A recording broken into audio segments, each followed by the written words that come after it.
안녕하세요. 저는 50대 후반 주부이자 두 딸의 엄마입니다. 남편과 함께 인생 후반기를 남편과 준비하고 있고 성인된 아이들 자리 잡는 거 보는 재미로 하루하루를 살고 있는 사람이에요.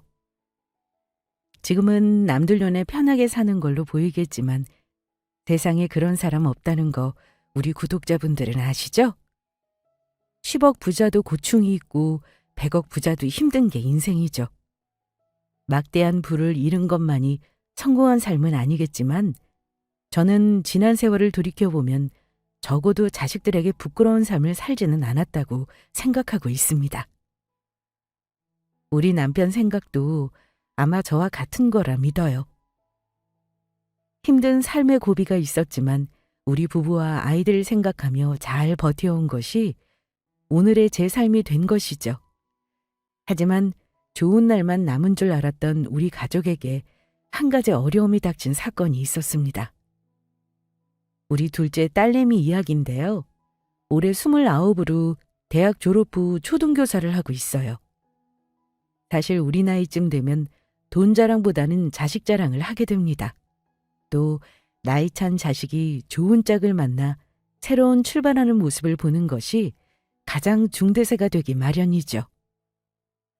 대단한 사윗감을 데려오길 바란 건 아니고 우리 딸을 위해 서로 오손도손 잘 모으고 살면 더 바랄 것이 없다고 늘 생각해왔습니다. 그런데 너무나 마음 아프게도 우리 딸이 인생 중대사를 앞두고 그것도 상견례 자리에서 파혼을 하게 되었으니 제가 한동안 너무 속상한 시간을 보내야 했습니다. 우리 딸은 파혼 후 처음에는 힘들어했어요. 아무리 결혼 못할 인연이라고 하고 헤어졌다고 해도 마음이 안 좋았겠죠. 몇 년을 사귄 사람이니 무잘라내듯 헤어지기 쉽지 않았을 겁니다. 그래도 우리 딸에게 참 고마운 것은 아무리 부모가 아니라고 해도 고집 피우고 기어이 결혼할 수도 있는 건데 부모의 말을 잘 경청하고 결정을 내렸다는 겁니다. 무슨 일이 있었는고 하니 우리 딸이 파혼한 이유가 예비사위 때문이라기보다는 그 집 부모 때문이었습니다. 둘이는 좋은 감정이 남아있다고는 하나 결혼해서 그 감정이 한결같을 수는 없는 노릇이죠. 그래서 결혼시킬 수 없었습니다. 하지만 파혼한 딸을 바라보는 엄마인 저라고 마음이 편하지는 않습니다. 우리 딸, 저에게 좋아하는 사람이라고 소개할 때 그 얼굴이 눈에 선한데 어째 엄마로서 마음이 좋겠습니까? 예비사위도 인물 좋고 뭐 하나 흠잡을 곳 없는 청년으로 보였습니다. 우리 딸과 만나는 예비사위는 같은 학교 동료 교사의 지인으로 이름 대면 다 아는 대기업에 다닙니다. 딸이 연애하면서 저와 남편에게 만나는 사람이 있다고만 했지 자주 본 적은 없어요. 연애하는 것만 얘기 들었고 만난 지 한 2년쯤 되었나? 그때 처음 결혼하겠다고 했습니다. 저나 남편은 딸이 좋은 사람 만난 거라면 이른 나이에 결혼도 찬성하는 터라 마냥 궁금하고 기뻐했습니다. 엄마, 나 만나는 사람 있는 거 알죠? 그 사람이 결혼하자고 해서요. 우리 가족한테 소개해주고 싶은데 어때요? 어머, 만난 지 얼마 안 되지 않았니? 근데 벌써 결혼을 한다고? 그 집에서도 허락하신 거야? 우리 부모님 먼저 인사하고 가서 정식으로 인사하려고. 남자친구한테 듣기로는 엄청 소탈하고 좋은 분들이시래. 집도 우리 집에서 멀지 않아. 강남 사시더라? 우리 결혼할 때 전세금은 보태주신다고 듣긴 했는데 자세한 건 결혼 준비하면서 알게 되겠지 뭐.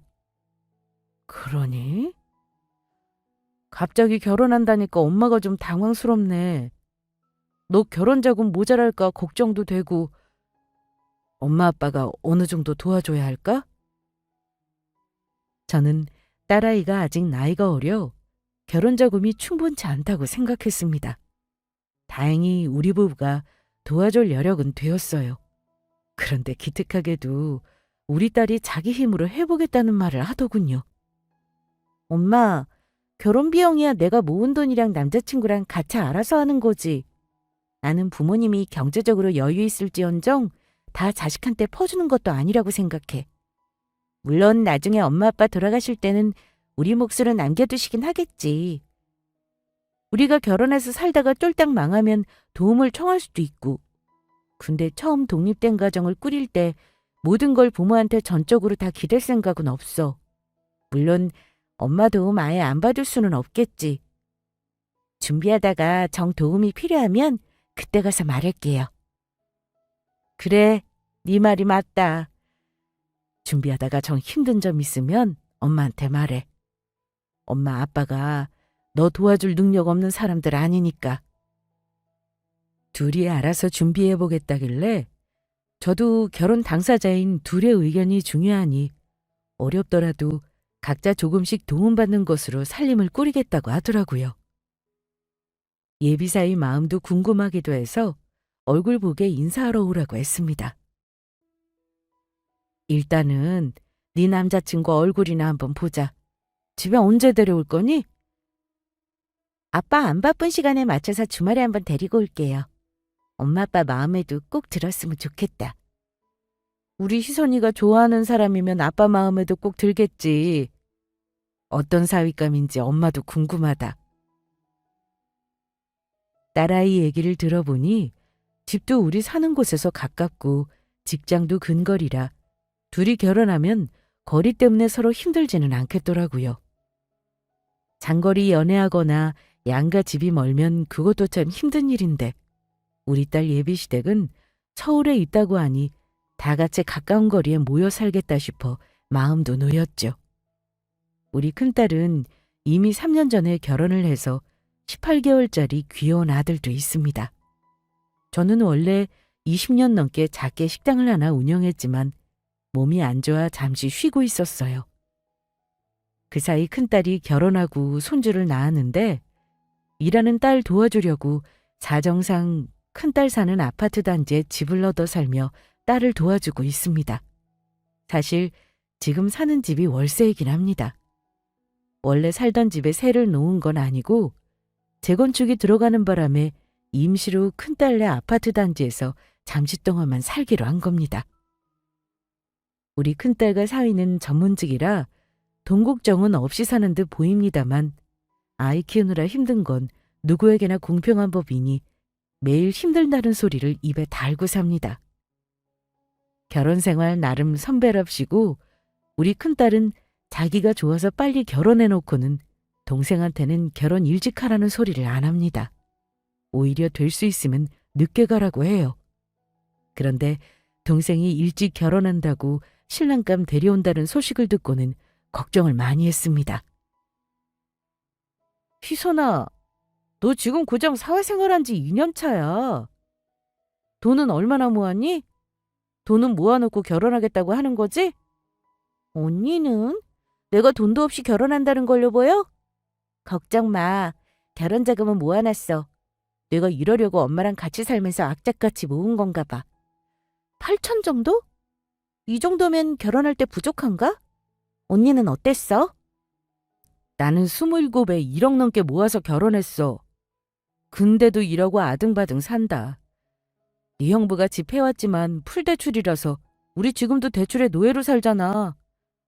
어릴 때 결혼하는 거 장점도 있지만 글쎄, 나는 너 결혼 빨리 하는 건 반대야. 27은 너무 어려. 한참 직장 생활하면서 여행도 다니고 남자도 만나고 해야지. 나중에 억울하지 않겠어? 억울하려나?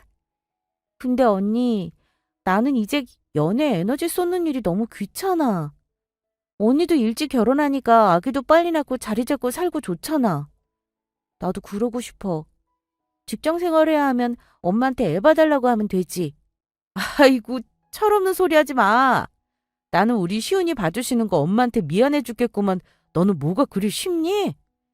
암튼 지금은 좋은 면만 보이겠지만 결혼은 현실이다. 그 집에 인사 가서 부모 형제들 다 면밀히 살펴봐. 시가 식구들 때문에 이혼하는 사람들 생각보다 많은 거 알지? 그래도 언니랍시고 동생에게 좋은 말을 많이 해주긴 했습니다.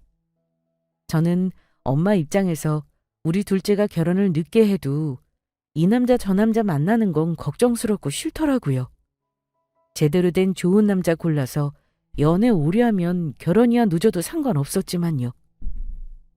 하지만 기왕에 일찍 결혼하겠다고 하면 딸을 도와줄 여력은 충분히 있었습니다.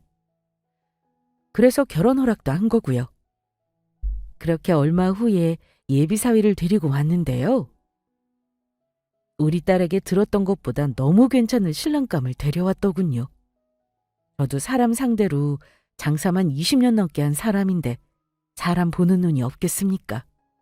딱 봐도 똑똑하고 예의 바른 청년이었습니다. 그러니 첫날부터 제 마음에 쏙 들었죠.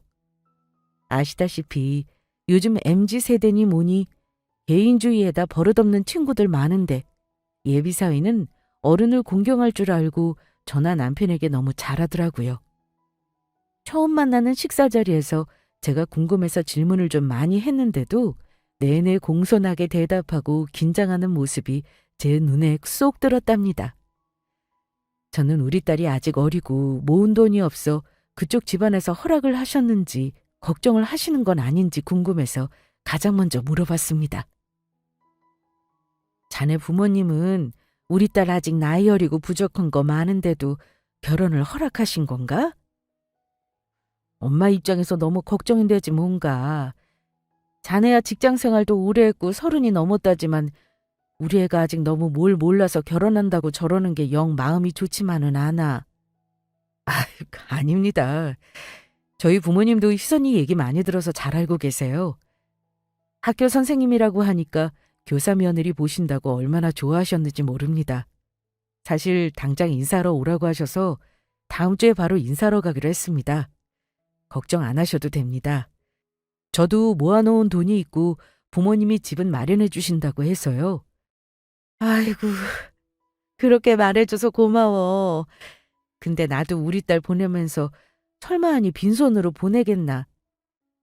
집을 해주신다고 하면 우리도 보태야지. 아무튼 자네 집에서도 우리 딸 예쁘게 봐주시면 참 좋겠구만.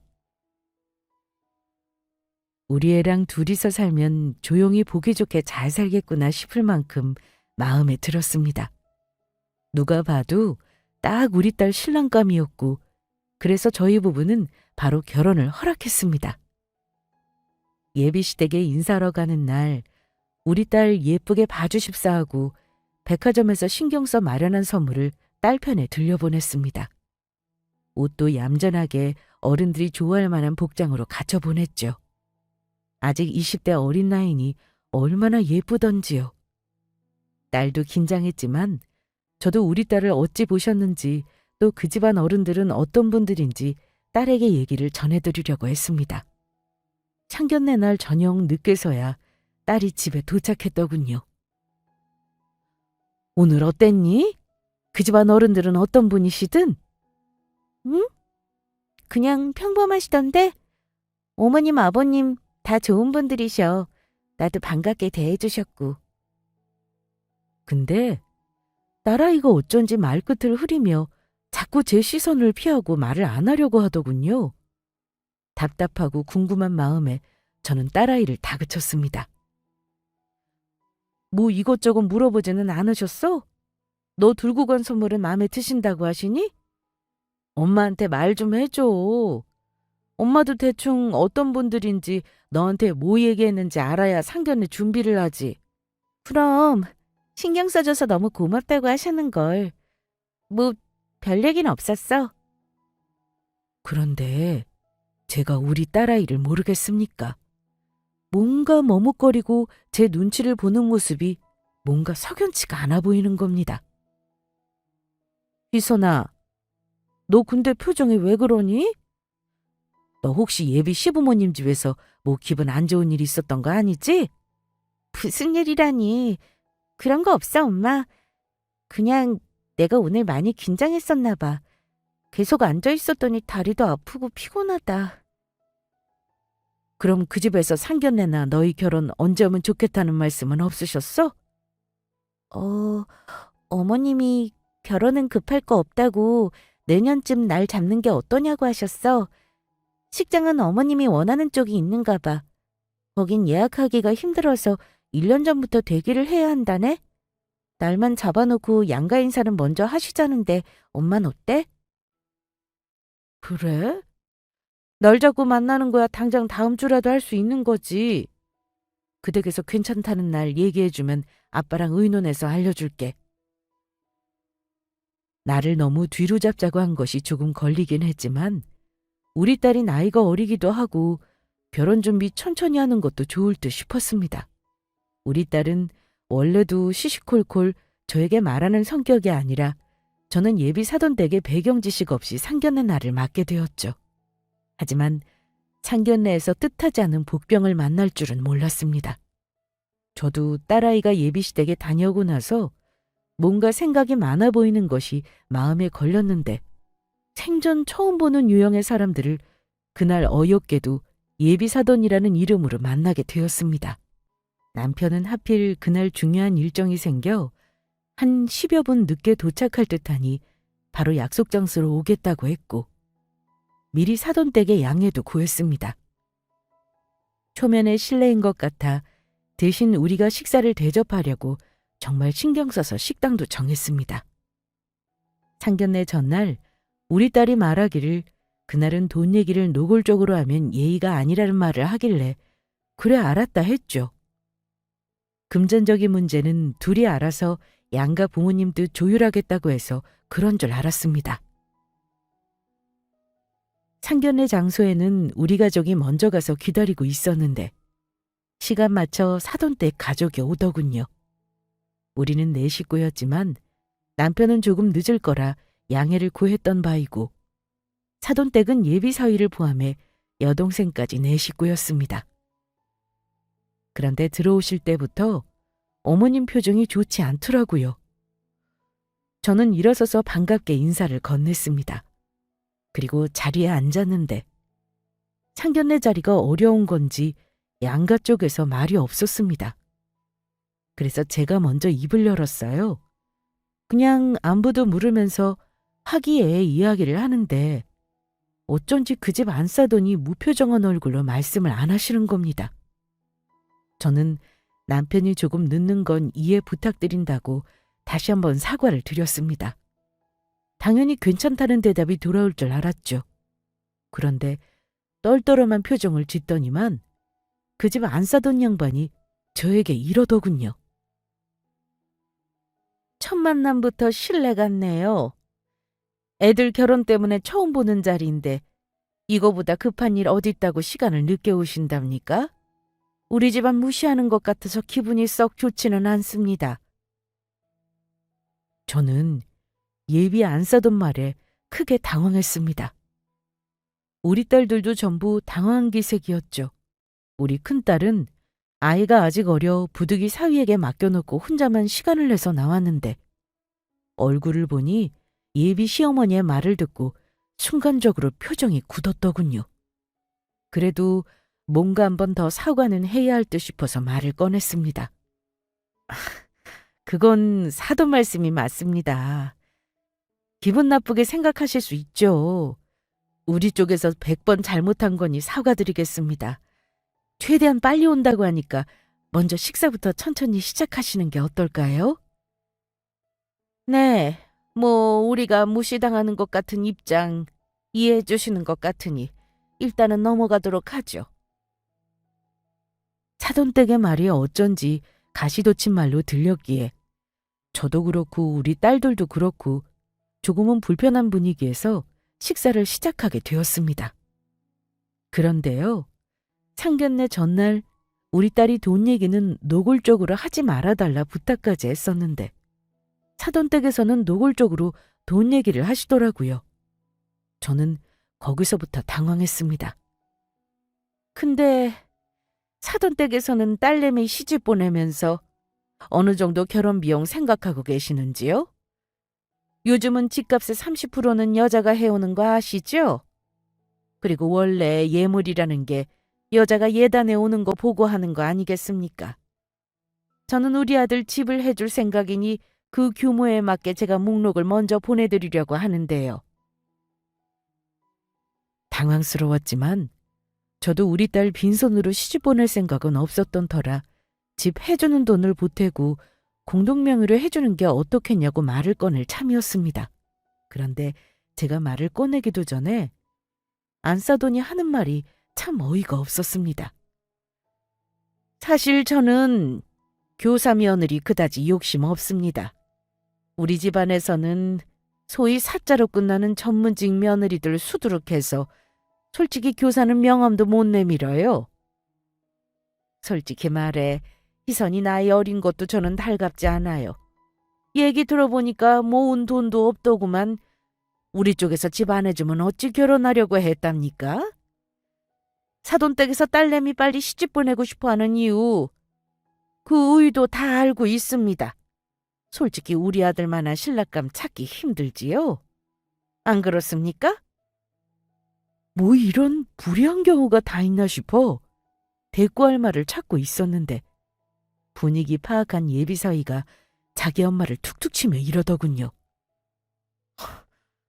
엄마, 이런 자리에서 무슨 그런 말씀을 하세요? 언제는 우리 희선이 더 볼 것도 없다고 칭찬하셨잖아요. 장모님, 저희 어머니가 오늘 말씀을 너무 세게 하시네요. 너무 기분 나빠하지 말아주세요. 제가 사과드리겠습니다. 옆에 있던 바깥사돈도 자기 마누라 막말에 창피한지 헛기침을 하면서 그만하라는 신호를 보내더라고요. 하지만 안사돈은 개의치 않고 아들에게 눈을 흘기더니만 이렇게 나무랐습니다. 너는 벌써 저 집안 사위라도 된 것처럼 행동하니? 내가 널 어떻게 키웠는데 고작 교사 따위 집안에 장가를 보내 아직 너 장가 안 간 내 아들이야. 아들 가진 입장에서는 이런 말 정도는 할 수 있는 거다. 끼어들지 말어. 나 오늘 할 말은 하려고 나온 거니까 하나 있는 아들 장가 보내는 집안 뭣도 모르고 좋다고 할 수는 없는 거야. 그러더니만 저에게 이러는 겁니다. 희선이 자주 본 건 아니지만 지난번에 보니 가르칠 게 참 많더군요. 결혼시키면 제가 부족한 부분 하나부터 열까지 가르칠 게 참 많겠습니다. 이렇게 말을 하는데 그때부터는 아무래도 이혼사 어렵겠다는 생각이 들더군요. 우리 딸이 뭐가 가르칠 게 많다는 건지. 그건 그냥 며느리 잡겠다는 말 아닌가요? 우리 딸 시집살이 시킨다는 말로밖에 안 들리더군요. 그래서 저도 할 말은 했습니다. 아니요, 사돈. 우리 딸 부족함 없이 키운 아이입니다. 그러니 사돈께서 굳이 우리 딸 가르치려고 하지 않으셔도 될 듯합니다. 라고 대답했습니다. 그러더니만 안사돈은 잠시 저를 똑바로 쳐다보더니만 다른 주제로 바꿔 서슴없이 말을 이어나갔습니다. 솔직히 우리 아들 남부럽지 않게 키운 아이입니다. 대기업 다니면서 빵빵한 선짜리 줄 서 있는데 그거 다 마다하고 귀엽고 여자를 우리 집에 인사시키겠다고 왔길래 어떤 집안인지 한번 보자는 마음으로 나온 겁니다. 근데 아주 막대 먹은 집안은 아닌 것 같아서 자리 지키고 앉아있는 거예요. 그나저나 만약에 애들 결혼시키기로 하면 우리가 집 얻는 돈 보태주겠다고 한 건 아시죠? 네, 우리 희선이 통해서 얘기는 들었습니다. 저는 솔직한 말로다가 애들끼리 부모 도움 안 받고 결혼한다는 것도 저는 못마땅합니다. 우리 아들 정도면 집 살 돈 싸들고 올 여자들 많아요. 수두룩한 선짜리 들어올 때도 여자 쪽 집안 다 좋았습니다. 근데 우리 아들이 굳이 도움을 안 받겠다고 하니 제가 영 마음이 안 좋아요. 저는 여자 집에서 집 살 때 보탤 수 있는 집안 원했는데요. 그게 안 된다니 마음이 불편합니다. 사돈은 이 동네 집세가 얼만지는 알지요? 애들 시작부터 빚잔치 하도록 놔두실 건가요? 도대체 무슨 소리를 들은 건지 황당하더군요. 우리 집이 돈이 없는 집도 아니고 애들이 지들 힘으로 해보고 최소한의 도움만 받겠다고 해서 그러라고 한 거지 사돈댁이 저리 오해를 하고 있을 줄은 몰랐습니다. 오해를 단단히 하신 것 같은데요. 우리 쪽에서 설마 딸 자식 결혼시키면서 아무것도 안 해줄 거라 생각하신 겁니까? 뭘 잘못 들으셨는지 모르겠지만 설사 그렇다고 했어요. 이런 식으로 말씀하시면 곤란하죠. 아직 식사도 시작하지 않았는데 남편 없는 자리에서 이런 봉변을 당할 줄은 몰랐습니다. 저는 예비 안 싸돈의 무례함에 이미 상견례가 파투라고 생각했죠. 이제껏 저는 우리 딸을 그 댁에서 마음에 들어 하시는 줄 알았고 아이들 중심으로 결혼 준비하는 걸 다 알고 있다고만 여겼는데 다짜고짜 상견례에서 자기 아들이 아깝고 우리 집안이 호구 잡은 거라는 식으로 말을 하다니요. 황당한 건 그 집 안싸돈이 아니라 저였습니다. 그것도 좋은 말투도 아니고 언성을 높이면서 말하는데 기분이 좋을 리 없었습니다. 그런데 한술 더 떠 안싸돈이 이러는 겁니다. 우리 아들이 착해서 아직 현실을 몰라요. 결혼하는데 돈이 제일 중요하다는 걸 모릅니다.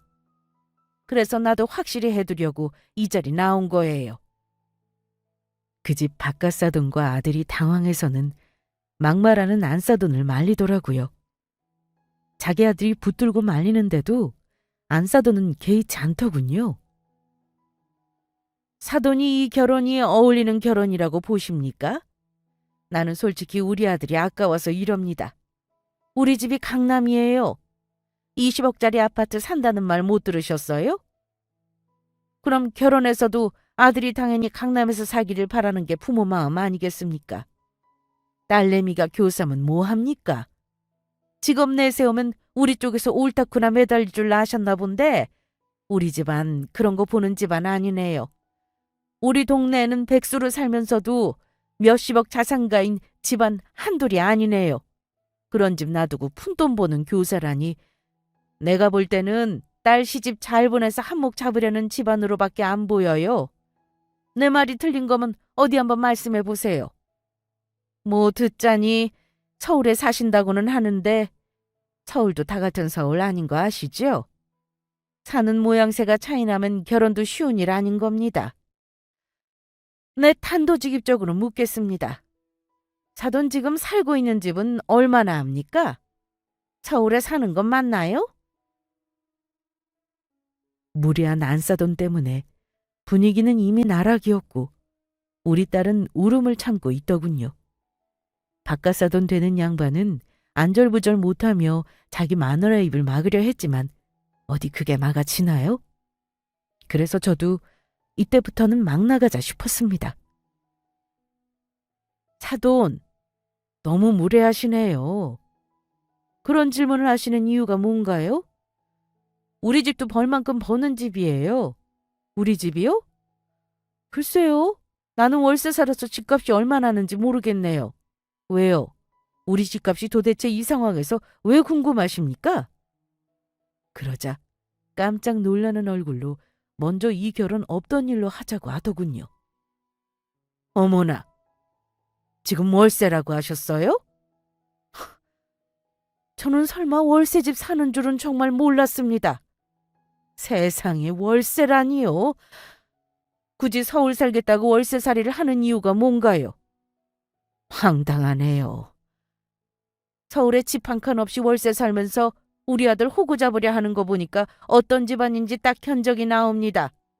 월세 사는 집안 안 봐도 뻔하죠. 이 결혼 나는 절대 못 시키겠네요. 없던 걸로 하죠. 내가 참 귀가 막혀서 원. 지금 고장 월세살이나 하면서 감히 내 아들을 넘본다는 거예요?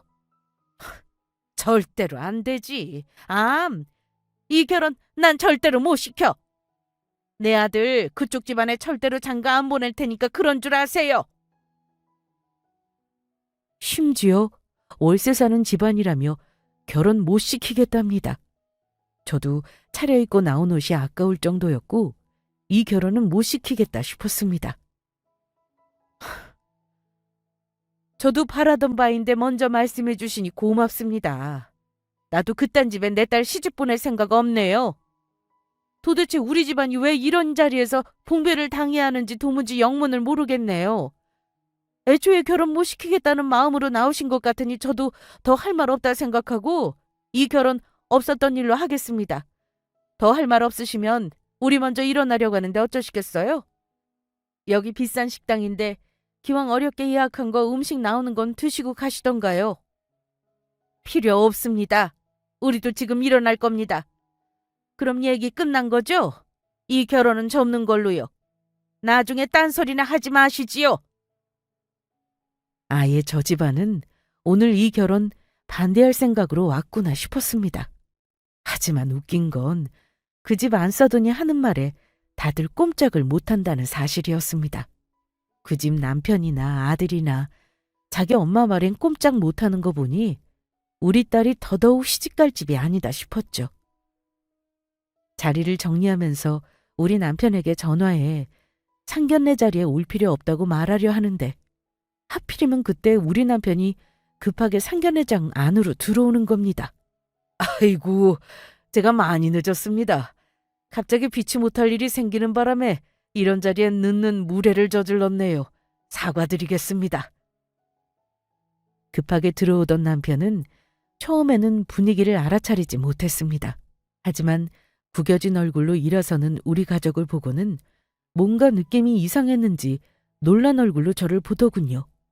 저는 분노를 참으면서 말했습니다.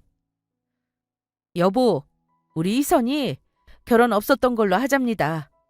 사과할 것도 없어요. 이미 할 얘기 다 했으니 앉을 필요 없이 그냥 갑시다. 이 집안에서는 우리 딸이 마음에 안 드신다네요. 20억짜리 아파트 사시는 양반들이라 월세 사는 우리랑은 사돈 맺기 싫답니다. 뭐? 그게 무슨 말 같지도 않은 소리야? 우리가 월세 산다고 결혼을 무르자니 그게 사실이야? 아니 사돈, 이 사람 말이 사실입니까? 내가 살다 이런 이유로 파혼한다는 소리는 한 번도 못 들어봤습니다만. 남편은 황당하다는 듯 사돈이 될 뻔한 그 집 식구들을 향해 무슨 일이냐고 물어보려고 했습니다. 그런데 그때였습니다. 우리 남편을 본 그 집 바깥 양반이 흠칫 놀라는 표정을 하더니만 갑자기 남편에게 아는 척을 하는 겁니다. 저기 혹시 김 사장님? 김종호 사장님이십니까?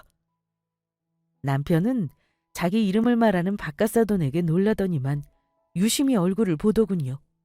그러더니만 남편도 바깥사돈을 안다는 듯 아는 척을 했습니다. 이거 참... 왜 내 이름을 아시나 했더니만 혹시 최 사장? 맞습니까? 우리 회사에 납품하는 제1기업사 맞죠? 세상 좁다 했더니 오늘 상견례 자리에서 만날 줄은 몰랐네요. 근데 우리 집사람 하는 얘기가 정말 맞습니까? 우리 집이 월세 살아서 결혼 못 시키겠다는 게 정말인가요? 남편이 되묻는 말에 바깥사돈 되는 양반은 당혹스러움을 감추지 못했습니다. 이거 여원, 우리 집사람이 아주 큰 실수를 한 것 같습니다. 김 사장님, 오늘 이러려고 이 자리에 나온 게 아닌데 아이고 참, 제가 식은땀이 다 나네요. 여보, 일단 사과드려. 여기 이분이 누군지 알아? 우리 제품 50% 이상 납품 받아주시는 김 사장님이야. 아유, 어찌 이런 일이 있지? 나는 며느리가 아버지 사업하신다길래 그런 줄만 알았지 이런 인연이 있는 줄은 진짜로 몰랐습니다, 사장님. 자기 남편이 우리 남편에게 굽신거리는 모습을 보이자 조금 전까지 기세등등했던 예비 안사돈은 얼굴이 사색이 되더군요. 그리고는 그럴 리 없다는 듯 바깥사돈에게 짜증스럽게 되물었습니다. 뭐라고요? 아니, 그럼 큰 회사 사장이란 양반이 서울에 집 한 칸 없이 월세살이를 해요? 이 사람아, 쓸데없는 거 묻지 말고 빨리 사과부터 해. 여기 이 김 사장님 우리 어깨 매출 탑 찍으시는 회사 오너야. 우리 매출 반토막 나는 꼴 보고 싶지 않으면 지금 빨리 사과드려. 하지만 그 집 엄마는 좀처럼 입을 열지 않았어요. 자존심 상한다 이거지요. 우리 남편은 대충 돌아가는 분위기를 파악하고는 정색을 했습니다. 정말 우리 집사람 말대로 우리 월세 살아서 결혼 무르자고 했나 보네요. 이런 경우가. 강남에 우리 아파트 재건축하는 기간 동안 큰딸네 아파트 단지에서 손주도 봐주려고 겸사겸사 월세살이 하는 건데 그걸 무시하실 줄은 몰랐습니다. 아까 20억 아파트라고 하셨나요? 우리는 30억 넘는 아파트인데 지금 번데기 앞에서 주름을 잡으셨네요. 그런 식으로 있는 돈 내세우며 자랑질하면 부자라도 되는 줄 아십니까? 그 댁은 마음이 참 가난하시네요. 어이 참. 어쨌든 우리도 똑같은 이유로 결혼을 물러야겠습니다. 고작 20억짜리 집 가지고 유세 떠는 형편없는 집안에 내 딸 안 보냅니다. 그리고 최 사장님, 이런 마인드로 사업하시는 줄은 몰랐습니다. 우리 공조기 부품 납품하는 업체에 꼭 최 사장님 아니라도 얼마든지 있다는 거 아시죠? 껄끄러운 사이가 되었는데 제가 매출까지 올려드릴 이유는 없다고 봅니다만 일단 결혼은 안 하는 걸로 알아듣겠습니다. 아빠의 단호한 말에 그 집안 식구들은 아주 난리가 났더랬습니다. 특히 우리에게 월세 산다고 결혼 무르자던 당사자는 남편에게 무슨 짓을 했는지 알고는 어찌할 바를 몰라 했죠. 당장 사과를 하자니 너무 자존심이 상했을 거고 안 하자니 남편 사업이 타격받을 것 같았을 테니 말입니다. 하지만 결국은 자기 남편의 사과 요구를 물리지 못했습니다. 김 사장님, 우리 집사람이 제대로 사과한답니다. 아니, 제가 대신 우리 집사람 불찰 사과드리겠습니다. 아까는 우리 집사람이 너무나 무례했으니 용서하세요. 사부인, 마음 푸시고 다시 앉아서 천천히 얘기 나누시는 게 어떨까요? 하지만 저는 그럴 생각이 없었습니다. 안 싸던 양반은 붕어처럼 입만 뻥긋대더군요. 어디서 돈 자랑을 그딴 식으로 상스럽게 하는지. 저는 똑같이 대해주고 싶지는 않았지만 단호하게 결혼 의사가 없다는 것을 말해줬습니다. 죄송하지만 이미 결혼 얘기는 끝났습니다. 우리 남편이 거래처라고 하니까 제가 더 마음이 돌아서네요. 여보, 이런 말도 안 되는 생각으로 사는 양반들이 하는 회사 물건 납품받지 말아요. 이제 다른 건 말할 것도 없네요. 이 결혼은 끝이니까 애들끼리 잘 정리하게 시간이나 줍시다. 더 말할 것도 없어요. 나갑시다. 저는 남편과 가족을 데리고 식당을 나왔습니다. 그 집 식구들은 당연히 바깥 양반 되는 사람을 필두로 우르르 우리를 쫓아나와서는 사정을 하더군요. 사위 될 뻔한 그 집 아들도 나중에 다시 얘기하자며 우리 딸아이에게 매달렸고요. 그 집 바깥 양반은 우리 남편에게 쩔쩔매며 나중에 회사로 찾아가겠다고 말을 했습니다만 우리 남편은 그럴 필요 없다고 단호히 대답하고 돌아섰습니다. 사태가 심각하게 돌아간다는 걸 깨달았는지 악담을 퍼붓던 안싸돈이 그제야 한마디 하더군요. 제가 오늘 한 실수를 어찌 사과해야 할지. 일단 오늘은 감정이 격해진 것 같으니 돌아가시고요. 나중에 제가 다시 만나 뵙고 사과드리겠습니다. 그리고 이런 말 염치 없습니다만 제가 말실수한 일로 우리 남편에게 불이익 주는 건 고려해 주셔요. 이렇게 사과드립니다. 글쎄요. 오늘 이후로 더 이상은 그 집 식구들 볼 일 없었으면 합니다. 그리고 한마디 드리자면 도덕성도 사업하는 사람에게 중요합니다. 사람 대하는 태도가 이런 분인데 사업으로 엮이고 싶지 않으니 그렇게 하세요. 그렇게 우리 딸 결혼은 상견례하는 자리에서 파국을 맞았습니다. 그래도 딸에게 고마운 것이 그 상황에서 부모를 믿고 고집을 부리지 않고 조용히 정리하겠다고 한 겁니다. 나중에 딸이 하는 말을 들어보니 그 집구석에 인사하러 갔을 때 우리 딸이 다녀와서 왜 얼굴이 어두웠는지 이유를 알겠더라고요. 파혼한 후 딸이 하는 말이 참 황당했었죠. 엄마, 이럴 줄 알았으면 상견례도 잡지 말았어야 하는데. 정말 미안해. 사실은 나도 오빠 집 인사하러 다녀오고 나서 생각이 많았거든. 너 그때 뭔가 안 좋은 일 있었지? 엄마도 너 표정 보고 뭔가 이상하다 했어. 조금이라도 마음에 걸리는 거 있으면 엄마한테 미리 말을 했어야지. 사실은 상견례 날 엄마가 주신 선물 드렸더니만 시어머니가 고맙다는 말도 안 하셔서 상처받았었어. 글쎄 받지도 않으시고는 바닥에 내려두려고 하시는 거야. 그리고 앉았는데 너무 어색하고 기분도 별로였지. 뭐? 선물도 안 받았다는 거니? 세상에, 뭐 그리 막대 먹은 집이 다 있다니? 근데 그게 끝이 아니야. 나 보자고 하셨으면서 질문도 안 하고 나한테 눈길도 안 주시더라. 말끝마다 아들아들 하면서 받들어주고 딱히 중요하지도 않은 것 같은 얘기들이랑 나는 알아듣지도 못하는 말을 둘이서만 주고받는데 정말 소외된 그런 느낌이었다니까? 그 아줌마가 계속 자기 아들이랑만 계속 얘기하고 나를 무슨 병품 취급하는 거야. 왜 그랬겠어? 자기 아들 빼앗기기 싫고 내가 못한 것 같으니까 불러놓고 심술 부린 거지. 내가 그날 왜 거기 갔는지 진짜 뛰쳐나오고 싶었다니까? 헤어질 때 그 집 엄마가 나더러 뭐라고 하는 줄 알아? 잘 가래. 어이없지. 딸 얘기를 듣고 기가 막혔습니다. 그런 홀대를 받은 걸 왜 얘기를 안 했냐고 하니 그래도 자기 좋다는 사람이랑 헤어질 용기가 안 났답니다. 너 그걸 그냥 넘어갔어? 재준이한테도 말해서 단판을 지었어야지. 그뿐이 아니었습니다.